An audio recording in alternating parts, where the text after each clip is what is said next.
What's this? A letter for me. Welcome to another episode of Remember the Great Sports Through the Mail Thursdays. Today I'm going to share with you 3 envelopes that I recently received back, and I'm just going to jump right into these and see what we got.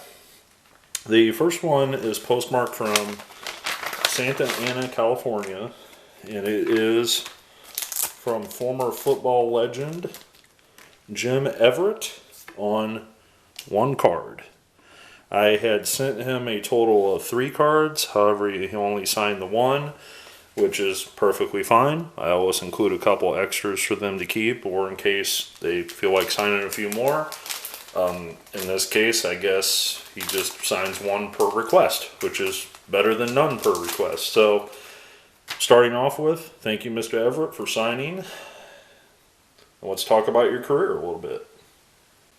Born in Kansas, Everett attended high school in New Mexico and later played his college football at Purdue University as a quarterback. He was drafted in 1986 in the first round with the 3rd pick overall by the Houston Oilers. However, the Oilers were unable to come to a contractual agreement with Everett and traded his rights to the Los Angeles Rams. Well, he would spend from 1986 to 1993 playing for the Rams. Everett had a productive NFL career, especially while he was with the Rams, where he was a statistical leader in several passing categories. His Rams teams were successful early in his career, earning playoff berths in 1986, 88, and 89. However, he continued to produce fine statistics and was rewarded with a trip in 1991 to the Pro Bowl. Despite productive years with the Rams, 1989 marked his final playoff season in his NFL career. Starting in 1990, the Rams began to trade or release players due to financial concerns. After winning 13 games in 89, the Rams won 19 games from 1990 to 93 combined. And that was kind of the downfall of the LA Rams, which eventually they moved to St. Louis, and now they moved back to Los Angeles. After his time with the Rams, he moved on to the New Orleans Saints. He did not make the move to St. Louis, in other words. In return, the Los Angeles Rams received a draft pick in the 95 draft. In 3 years with the Saints, he went 7-9, 7-9, and 3-13 during the seasons with the Saints. After his time with the Saints for 3 seasons, after the 96 season, he signed with the San Diego Chargers, his final season in the NFL. Over his career, he set many of the records for the Rams. However, some of them were passed, especially the playoff records, by Kurt Warner with his years in St. Louis. One of the things that is kind of famous, and I'm not going to touch too much on it, but I will link it down in the description below because I think it's still on YouTube to this day. He had an altercation with Jim Rome during an interview, and check that out if you get a chance. After his playing career, he went back and received his master's in business administration from Pepperdine University and started his own management company in California. I want to say, I don't have the address in front of me, that's where I sent these cards, to his business, not his personal home address. So, thank you, Mr. Everett. Glad to add this one to the collection. I'm glad you signed the Domino's Pizza one, because I have that set, and I'm just kind of slowly but surely getting a few of those signed here and there. Alright, this next one is postmarked from South Carolina. And this is really exciting to get this one back. This is, indeed,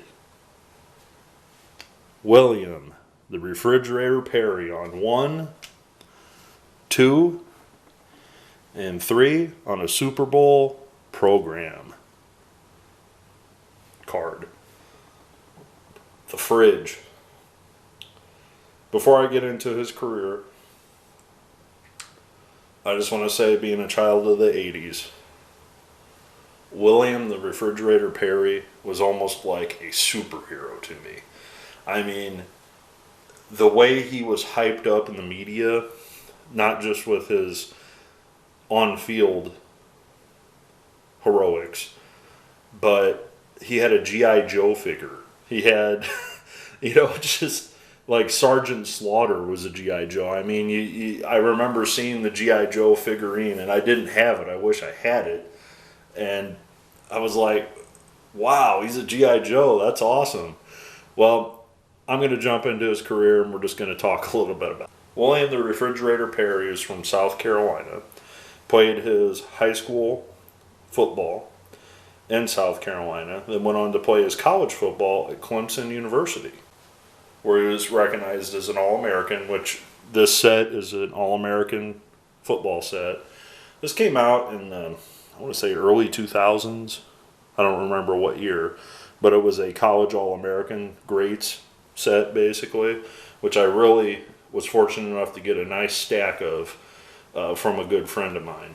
And I've been getting them signed ever since. It's a beautiful set to get signed. Well, he was drafted by the Bears in the first round in 1985.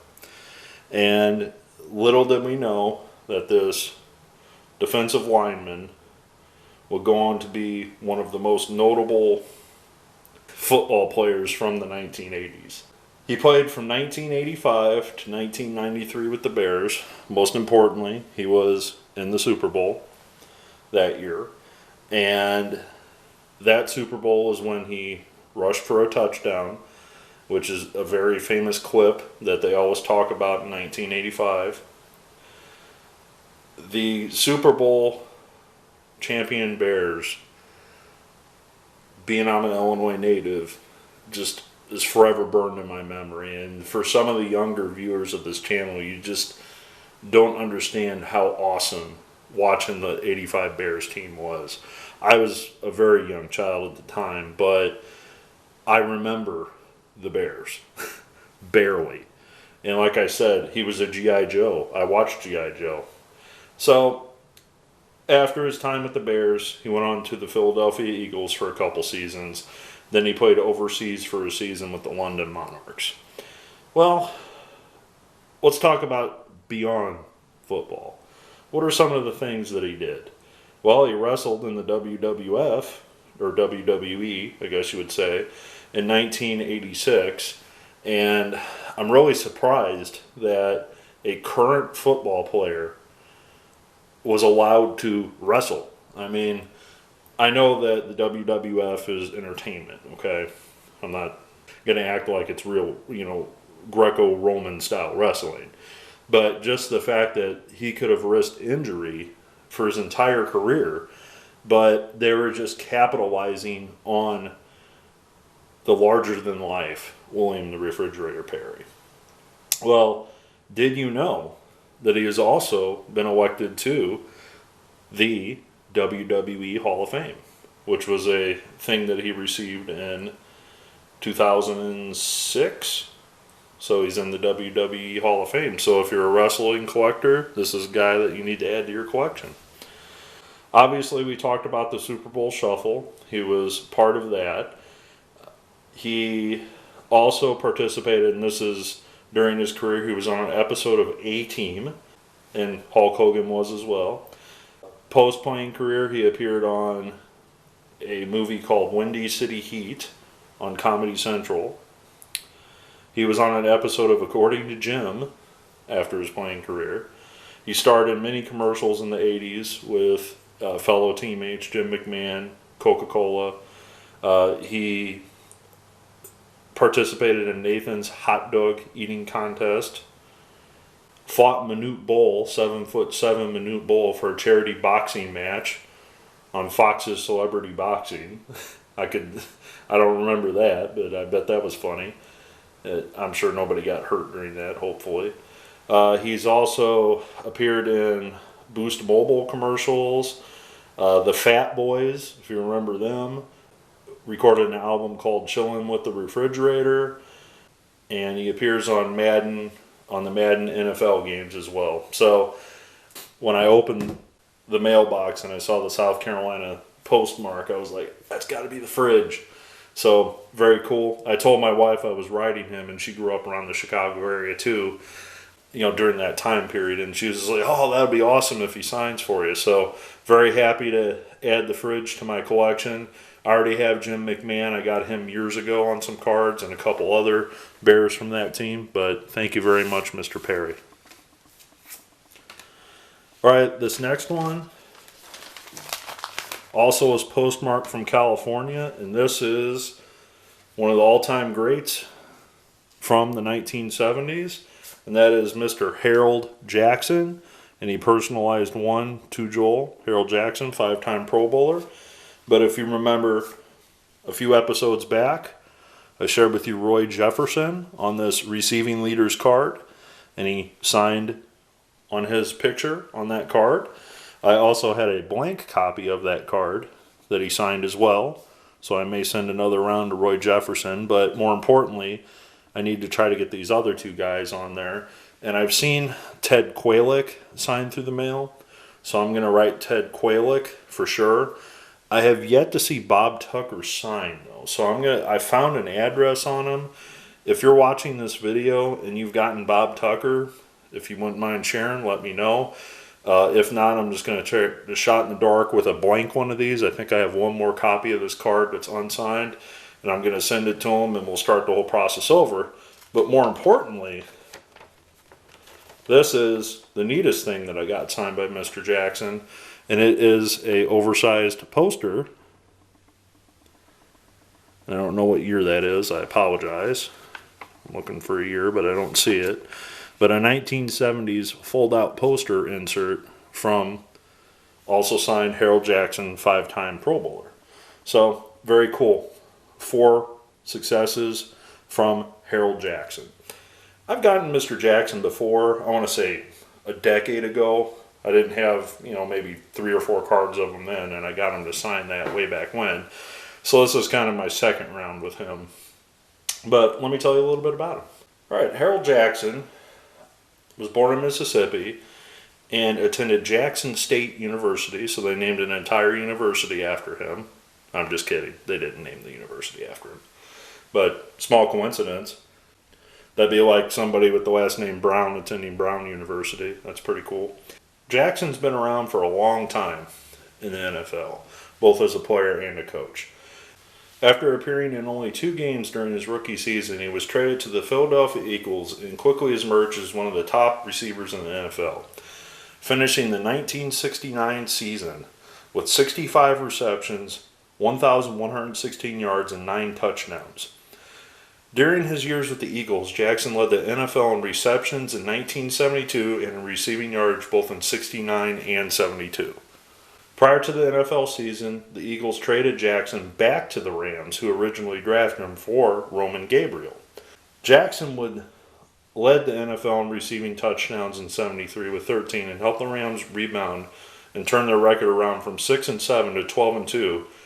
Statistically, his greatest NFL game came against Dallas on October 14, 1973, when he caught 7 passes for 238 yards and 4 touchdowns.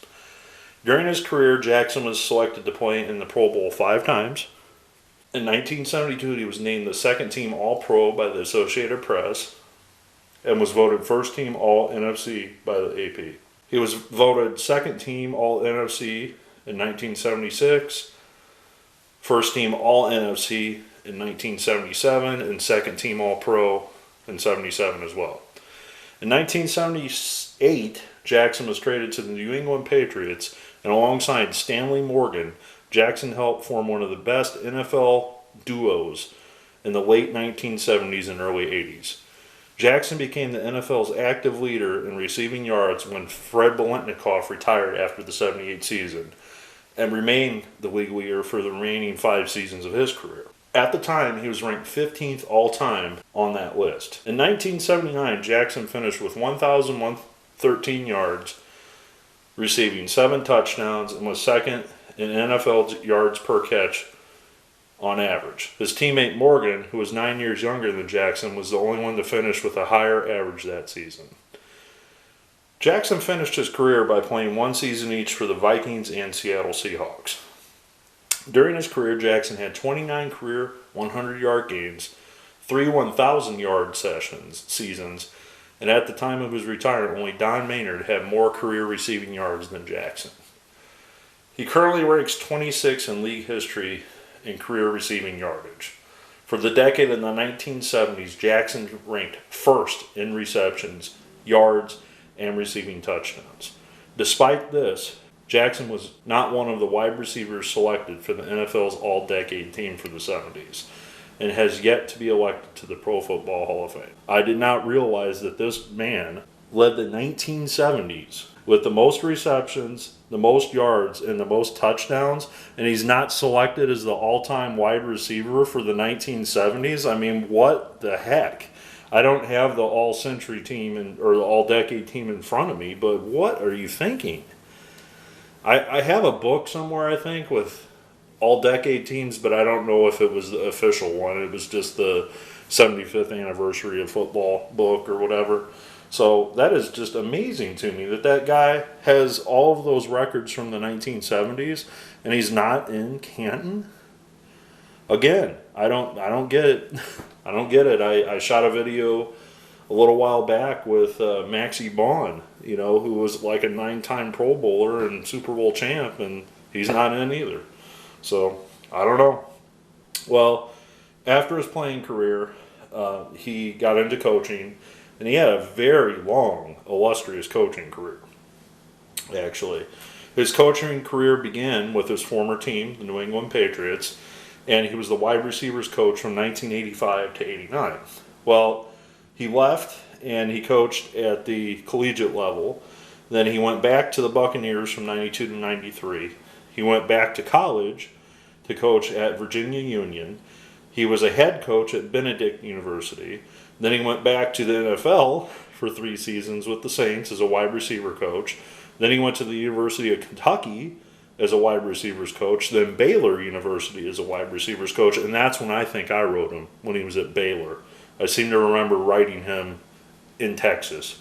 Then he coached in some semi-pro professional leagues. And most recently, he was the head coach at his alma mater, Jackson State.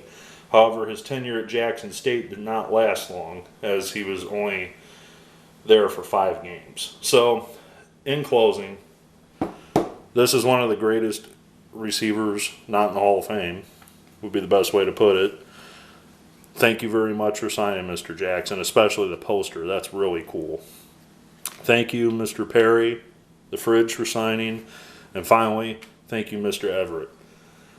Although I'm too young to really remember Harold Jackson, William the Fridge Perry and Jim Everett were part of my childhood. And I hope by you guys watching this channel, you got to relive some of the memories from your childhood, because all 3 of these players were all-time greats during their era. And if you watched the Pro Bowl, you watched the Super Bowl, any of those things, you probably watched these guys and didn't even realize it. So, thanks for watching another episode. Look forward to your comments below.